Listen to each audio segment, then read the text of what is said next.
Was this the weirdest debut in NBA history?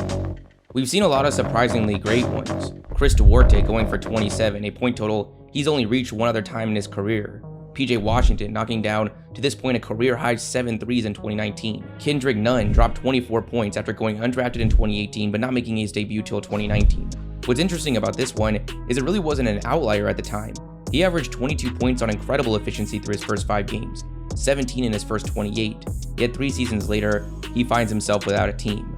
Brandon Jennings came just shy of a triple-double, putting up 17, 9, and 9. In just his 7th game, he would drop 55, the only player since 1960 to reach that mark as a rookie.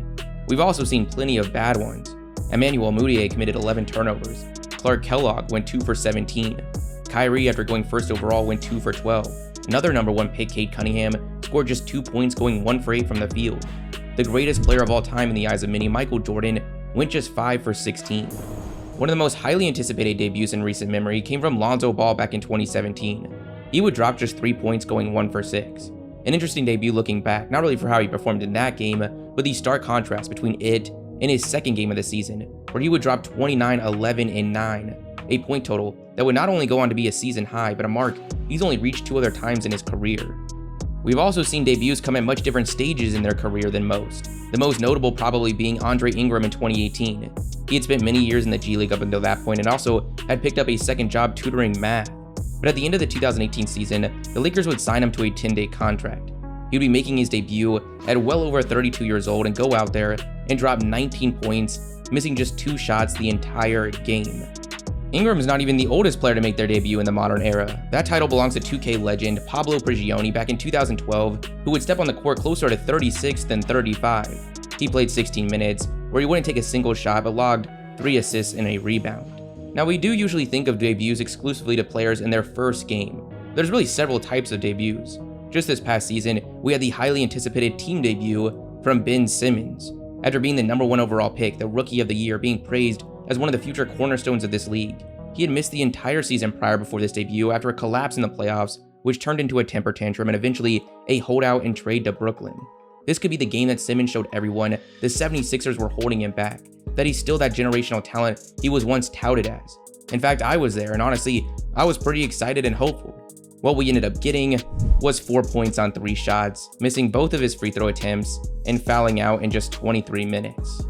Another unique debut from a player that was just a couple years removed from being considered one of the best players in the league, in fact, was less than 3 years removed from MVP consideration, came from Isaiah Thomas. Now, this wasn't an NBA debut, rather an NBA G League debut. He dropped 42 points, 8 assists, and 6 rebounds. Another interesting tidbit about this game was playing alongside him on the same team in the same exact game was Lance Stevenson, who managed to drop an 18-point triple-double. Now, what about a starting debut? We've talked about this several times over the last couple months, but the record for the most points ever scored in a player's first game in the starting unit was just broken a few months ago in one of the very last games of the season. The player that now holds that title, Kenneth Lofton Jr. He dropped 42 points and 14 rebounds, shooting 7 for 25 from the field. A really unique circumstance, as this game really meant nothing to both teams, so they sat anyone remotely of note, but hey, you can't take the title away from him. Now, something that's been a huge positive since it debuted in my life is AG1, the sponsor for today's video. It's a daily foundational nutrition supplement that supports whole body health. For me, it's just been a great start to the day as it keeps me going and energized without the caffeine crash from something like coffee, as it's packed with important vitamins, probiotics, and whole food source nutrients. Another huge positive for my experience with AG1 is that on top of the boosted energy, I also feel less stressed. It has plant extracts, herbs, and antioxidants to help support your metabolism and promote mental clarity, alertness, and better focus. Now, when I did try AG1 for the very first time, I was a little nervous about how it would taste, but I'm happy to report to me, it actually tastes really good. Overall, my experience has been nothing but positive. If you guys are interested, if you head to my link in the description after the video, they're going to give you a free 1-year supply of AG vitamin D3 and K2 plus 5 travel packs with your first purchase of AG1. Thank you, AG1, for sponsoring today's video. What about a season debut that I doubt we'll ever see matched? 2 years ago, pretty much player coach Udonis Haslem hadn't taken the court all season, but that was about to change. At the very end of the first quarter, for the first time 70 games into the season, Haslem was in the game. He came out there with something to prove. In just his second possession, he makes a lay-in. To start the second quarter, he's still out there and is on absolute fire. He knocks down a 16-footer. But after logging just over 2 minutes of playing time, he gets ejected from the game after this interaction with Dwight Howard.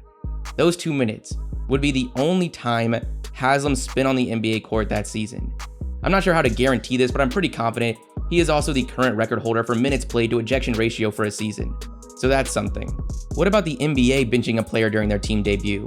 On February 24, 2004, just 24 hours after being traded from the Hawks, Rasheed Wallace would take the court for the first time in a Pistons uniform. He would manage 4 points in 12 minutes during the first half, but we wouldn't see him for the rest of the game. At halftime, the league notified the Pistons that the paperwork for Wallace had not cleared yet. This would abruptly end his night. Okay, so there's clearly been a lot of weird, bad, good, unique debuts.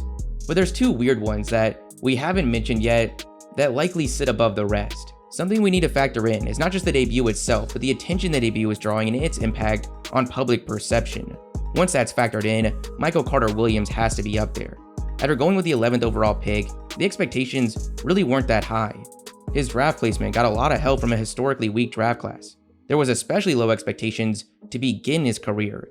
His stock was heavily tied to what he could be, standing as a 6'6" point guard, something today we've become overly used to, but in 2013 was rarely seen. This is someone that averaged less than 3 points as a freshman at Syracuse. He was coming off a sophomore season, averaging just 12, shooting less than 40% from the field and 30% from 3. This isn't a player who would inherently garner much attention for his debut. The 76ers at the time were one of the least talked about and watched teams. Despite a playoff appearance the year prior, they had traded Drew Holiday on draft night, and behind Sam Hinkie were clearly headed to the tank of all tanks. But this debut actually had a lot of attention and eyeballs on it. Not because of Carter-Williams or Philly, but the team they would be playing to kick off the season.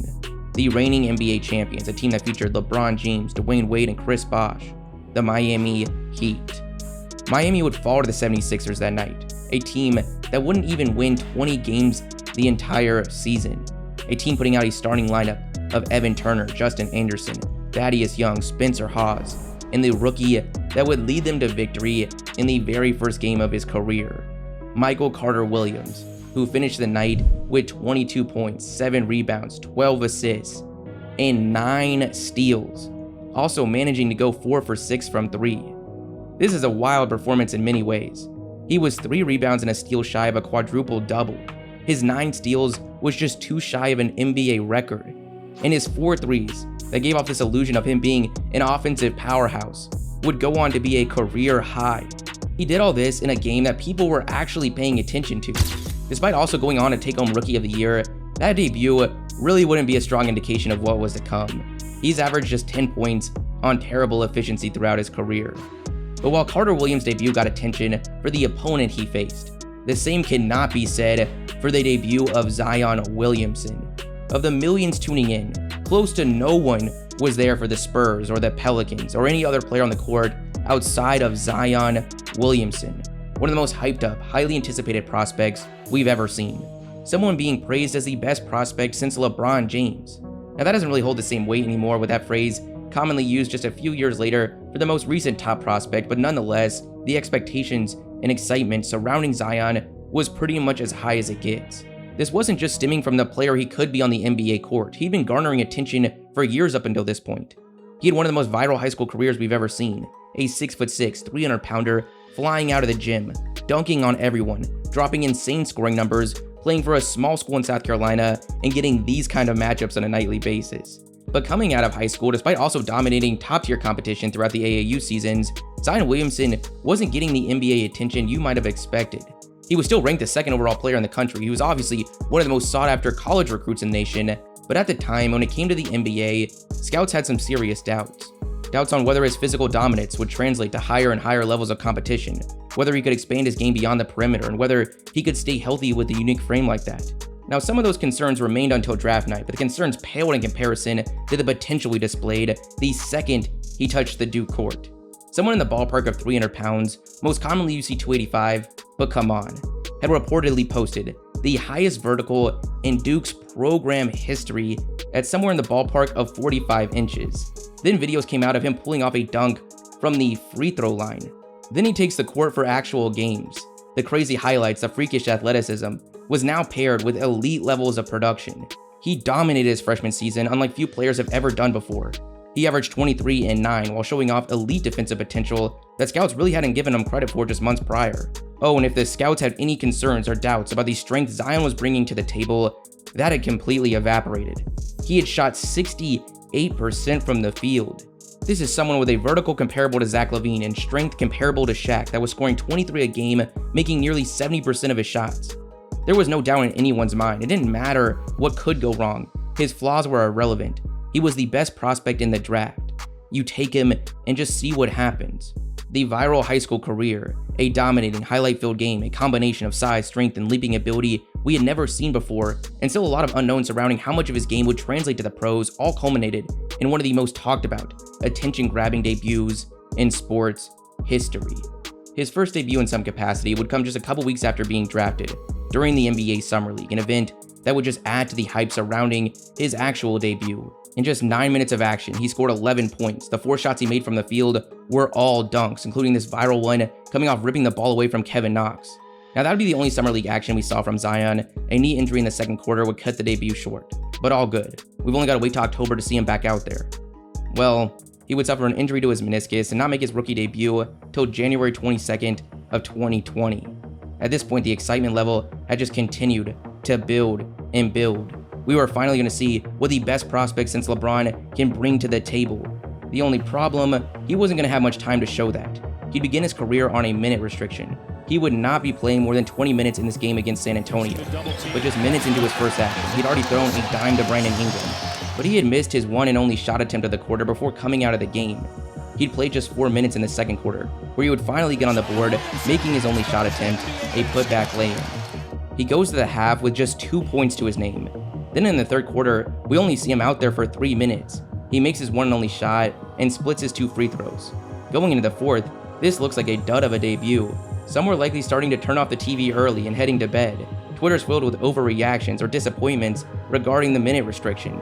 But then the fourth quarter happens, where considering the attention surrounding this event, the hype leading up, and the disappointing game for many to this point, has to be one of the most special regular season moments in the history of this game.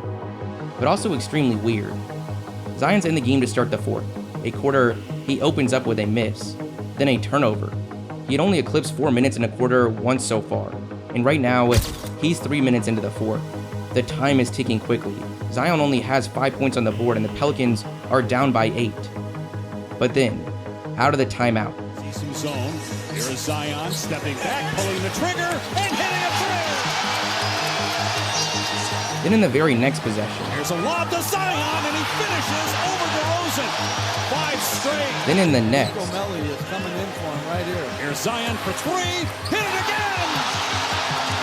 Wait a second, what is going on here?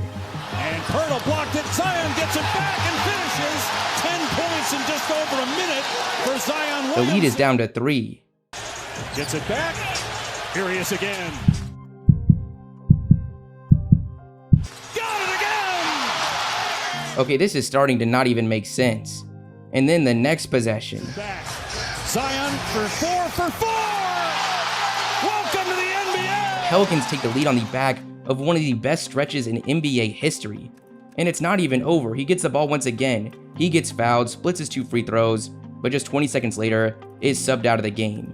We'll never really know what could have truly came out of that run. But from the 8:52 mark in the fourth until his free throw, with 5 minutes and 44 seconds on the clock, in 3 minutes and 8 seconds, again, 3 minutes and 8 seconds, Zion scored 17 consecutive points for the Pelicans, going 5 for 6 from the field and 4 for 4 from 3. Now we've seen some crazy stretches. Tracy McGrady's 13 points in 35 seconds, Reggie Miller's 8 points in 9 seconds, but we've never seen a stretch like that coming from a debut, especially a debut with this much hype and attention surrounding it. Despite 17 of his 22 points coming in just 3 of his 18 minutes, this performance adjusted per 36 would translate to 44 points and 14 rebounds, shooting 73% from the field and 100% from 3, taking 8 attempts a game. Remarkable, but weird. What he did throughout this run was not only unexpected, shocking, but something Zion has never done in the entirety of his career, let alone in 3 minutes. Zion actually managed to sink 3 triples twice at Duke, but leaving the game without a single make from beyond the arc happened at a frequency 7 times higher. Then in his very first NBA game, he pulls off this historic run, featuring 4 threes out of 4 attempts, something he has yet to do in the 113 games since that night. Not just that, he hasn't even come close. Zion's made multiple threes a whopping 2 times since that game, but has never even reached 3 in a game again. The most hyped up prospect in well over a decade, someone whose hype had absolutely nothing to do with shooting the basketball, started his career with a shooting performance that twisted millions of people's perception, and for that, I think it's gotta be one of the weirdest debuts in the history of this game. I don't know if it's weirder than Hasam's season debut, Rasheed Wallace's team debut, and definitely Michael Carter-Williams' rookie debut, but considering the amount of eyes actually on this one and its effect on so many's view of Zion's actual ability, it's gotta be up there.